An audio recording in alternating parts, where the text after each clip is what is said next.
Welcome to SS Classes. जोहार दोस्तों, आज हम लोगों ने खोटा का क्रैश कोर्स स्टार्ट किया है, जिसमें एक छोटी सी वीडियो के माध्यम से हम आपका सारा इम्पोर्टेंट चीज कवर करा देंगे। लेकिन आज का वीडियो थोड़ा सा लंबा हो सकता है, क्योंकि मैंने लेखक का परिचय और छैहर के बारे में बताया है, जिससे थोड़ा सा वीडियो लंबा हो सकता है। ठीक है, तो हम लोग चलते हैं।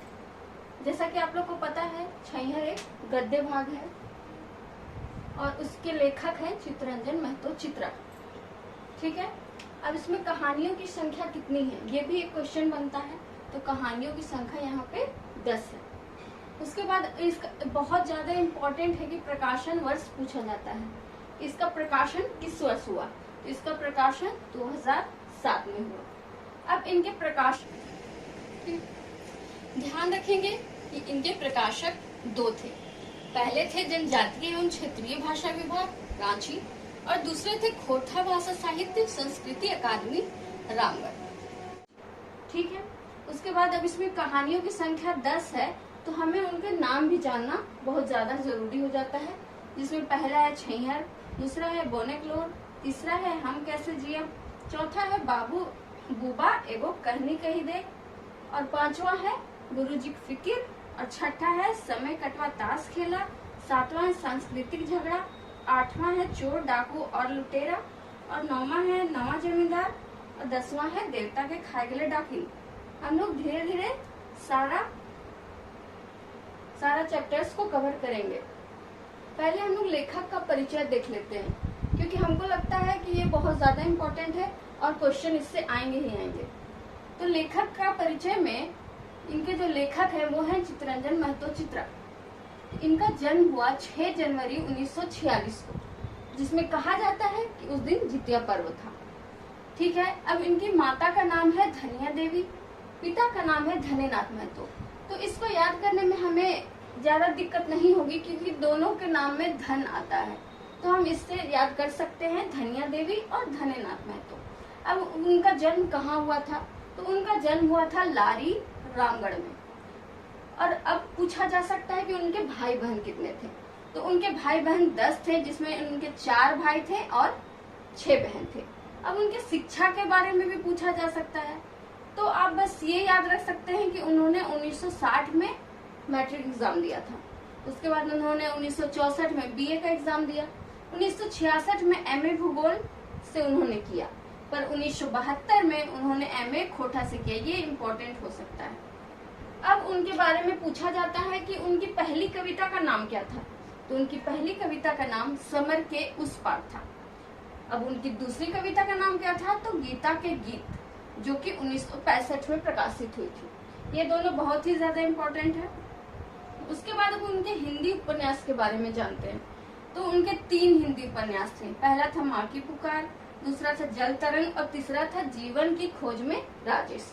पर ये तीनों प्रकाशित नहीं हो पाया, कुछ वजह से वो प्रकाशित नहीं कर पाए। उसके बाद उन्होंने क्या किया कि जीवन की खोज में राजेश का खोटा अनुवाद किया, जिसका नाम दिया जिंदगी डो। अब आपको जानकर ये हैरानी नहीं होनी चाहिए कि ये खोटा का पहला उपन्यास था, जिस वजह से बहुत ज्यादा इम्पोर्टेंट हो जाता है कि खोटा का पहला उपन्यास जिंदगी डो किसके द्वारा लिखा गया? तो वो थे चित्तरंजन महतो चित्रा। ठीक है, अब उनकी कुछ रचनाएं हैं, जैसे हो गया मयेक डाक, हम कैसे जियब, और एक महराई है जो गीति महाकाव्य है। ठीक है, अब हम लोग पहली कहानी की ओर चलते हैं, जिसका नाम है छैहर। छैहर का मतलब होता है छाया, पर यहाँ पे छैहर का मतलब संगत से लिया गया है। तो मतलब आप जिसके संगत में रहेंगे वैसा ही गुण आप में आएगा। जैसे यहाँ के मुख्य पात्र बहुत ज्यादा इम्पोर्टेंट हो जाते हैं। एग्जाम में पूछे जाते हैं कि रोहन किस कहानी से है, मोहन किस कहानी से है, देवा चौधरी किस कहानी से है। तो यहाँ पे हम लोग देखते हैं, तो रोहन है जो इसमें गरीब होता है, मतलब उसकी स्थिति अच्छी नहीं होती है, और इसमें मोहन है जिसकी स्थिति अच्छी होती है। ये क्वेश्चन पूछा जाता है कि गरीब कौन था, रोहन था या मोहन था? तो इसको हम लोग इससे याद कर सकते हैं। थोड़ा कंफ्यूजन हो जाता है क्योंकि नाम सेम है, तो हम लोग इसको इससे याद करते हैं। रोहन तो हमेशा रोते रहता था, तो कौन रोता है? गरीब लोग। ठीक है, तो हम इससे याद करेंगे कि रोते रहता था क्योंकि वो गरीब था। मोहन, उसकी स्थिति अच्छी थी। उसके बाद है देवा चौधरी। देवा चौधरी इसमें गुरुजी की भूमिका निभा रहे हैं, जो सादा जीवन जीते हैं। उसके बाद है सुरजू बाबू, जो एक जमींदार है, जो ठग है और हमेशा वो पीते वीते रहता है, मतलब इनकी संगति अच्छी नहीं है। और फिर लास्ट है छगन सा, ठीक है, ये है इसमें महाजन है जिनके यहाँ दारू वगैरह मिलता है। तो इसमें यही कहानी है कि रोहन की स्थिति अच्छी नहीं है, मोहन की स्थिति अच्छी है, और दोनों सुरजू बाबू के यहाँ मकान बन रहा था तो वहाँ काम कर रहे थे। मैं शॉर्ट में बताऊंगी, ठीक है। और ये लोग दोनों एक जगह काम कर रहे थे सुरजू बाबू के यहाँ। तो मोहन से रोहन पूछता है कि 15-20 साल पहले तुम तो मुझसे भी गरीब थे, तो आज तुम्हारी स्थिति आज इतनी अच्छी क्यों हो गई, ठीक है।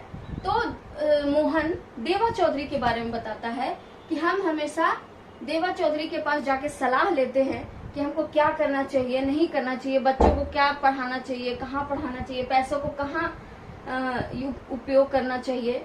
तब उसकी बातों से प्रभावित होकर रोहन कहता है कि मुझे भी देवा चौधरी से मिलना है, और वो दोनों उनसे मिलने भी जाते हैं, उनसे शिक्षा भी ग्रहण करता है रोहन, और फिर उसकी स्थिति अब आगे सुधरती है, ठीक है। बस यही स्टोरी है, स्टोरी का मुख्य पात्र बस इतना ही है।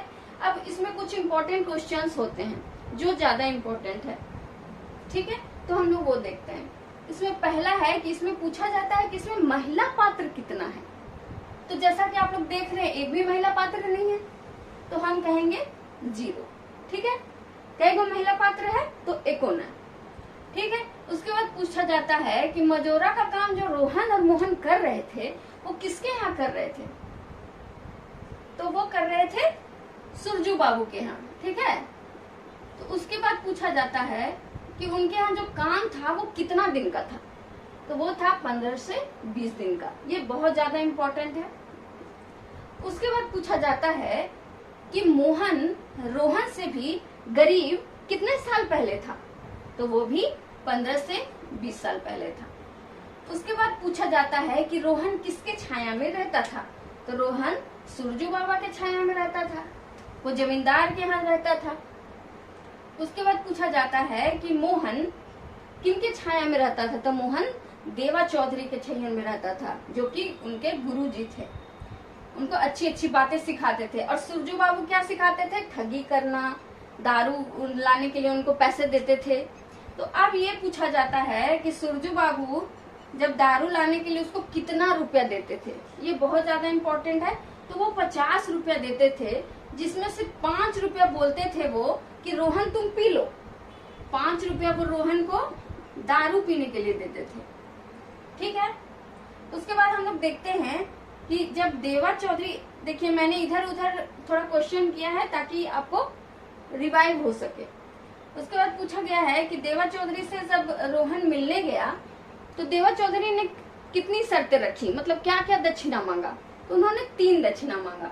पहला बोला तुमको तन का भी ये करना पड़ेगा, मन से भी तुमको ये ध्यान देना पड़ेगा, और धन से भी, मतलब ज्यादा तुम पैसा के पीछे नहीं भागोगे, मन को भी शांत रखोगे और हमेशा काम करोगे, ठीक है। उसके बाद है रोहन कितना दिन बाद आने का बात करता है, मतलब जब देवा चौधरी के पास जाता है उनसे शिक्षा तो लेता है, लेकिन अब वो कितना दिन के बाद बोलता है कि हम 6 महीना से साल भर बाद आएंगे गुरुजी, और आपको बताएंगे कि आपकी बताए हुए बातों को हम अपनी जिंदगी में कितना लागू कर पाए हैं, ठीक है। ये बहुत ज्यादा इम्पोर्टेंट है, पूछता है 6 महीने से साल भर, ठीक है। अब हम लोग इधर का क्वेश्चन देखते हैं कि रोहन जो है सुरजू बाबू के छैहर की सिखला, तो सुरजू बाबू तो अच्छी छाया नहीं थे, मतलब अच्छे संगत नहीं थे, उनसे वो क्या सीखता है, ठगी सीखता है, बेईमानी सीखता है, शोषण सीखता है। उसके बाद बोला गया है कि दारू पिए से किस किस चीज का नाश होता है, तो जैसा हम लोग रोहन को देख ही रहे हैं, काम का नाश होता है, नाम का नाश होता है, स्वभाव का नाश होता है। उसके बाद पूछा गया, ये तो बहुत ज्यादा इम्पोर्टेंट है कि धनगर छैहर इसमें कौन है, तो सुरजू बाबू हैं, वो अमीर हैं, उनके पास बहुत पैसे हैं, ये लोग दोनों वहीं पे काम करते हैं। और पातर छैहर कौन है, देवा चौधरी है, ठीक है। अब इसमें पूछा जाता है कि मोहन शाम में जब थक जाता है तो क्या पी के अपना शरीर को आराम देता है, तो मोहन दूध पीकर अपने शरीर को आराम देता है, लेकिन रोहन क्या करता है? दारू पीता है, जिसका स्थिति अभी खराब है। ठीक है। उसके बाद बोला गया है कि केकर छैहर में जे आवे है से बर्बाद हो जावे है, तो वो है छगन साव। ये हमेशा मतलब आपको मतलब ये दारू का दुकान था, तो ये तो आपको बुलाएगा ही, हमेशा आकर्षित करेगा, लेकिन इसके छाया में जो गया, मतलब एक बार जिसको दारू का लत लग जाता है वो फिर छूट नहीं पाता है, इसलिए इसका आंसर होगा छगन साव। अब ये तो मैंने बता ही दिया, छैहर का अर्थ होता है छाया, लेकिन यहाँ पे अगर पूछा जाएगा तो संगत से लेंगे। ठीक है। उसके बाद वही है संगत का असर। अब इसमें पूछा जाएगा कि गरीब कौन है, तो मैंने आपको बताया रोहन रोते रहता है, तो गरीब कौन है? रोहन है। और मोहन क्या है? उसकी स्थिति अच्छी है, अमीर तो नहीं कहेंगे, पर इस कहानी में उसकी स्थिति अच्छी है। और कभी कभी पूछता है कि वहाँ पे किस किस चीज का पेड़ था जब वो लोग आ रहे थे, तो वो था आम, महुआ, ऑरेंज और जामुन। तो ठीक है दोस्तों, आज के लिए इतना ही।